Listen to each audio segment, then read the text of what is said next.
Hello বন্ধুরা, 10 দিন গাছের নিচে তপস্যা করার পরে পাঙ্কু ভাইকে খুঁজে পেলাম। পাঙ্কু ভাই আমাদের ত্রিপুরার মধ্যে নেই।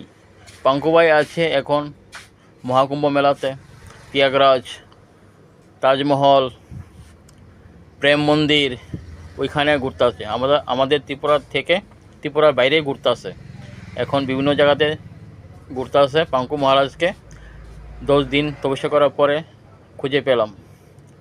এখন পাঙ্কু টু আমাদের ত্রিপুরাতে আছে। আপনারা আমার ফেসবুক মাধ্যমে দেখতে পাচ্ছেন। পাঙ্কু টু এখানে বসে আছে গাছের নিচে, 10 দিন তপস্যা করতে আছে।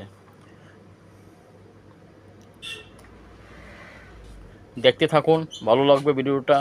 আরও নতুন নতুন ভিডিও দেওয়ার জন্য চেষ্টা করব। আপনারা হাসতে থাকুন, হাসলে শরীরের পক্ষে ভালো থাকে। তাই আমি আপনাদের দেখার জন্য কিছু না কিছু নতুন আপডেট দেওয়ার জন্য চেষ্টা করি। তো কেমন লাগলো ভিডিওটা? ফলো করে পাশে থাকবেন, লাইক কমেন্ট শেয়ার করবেন।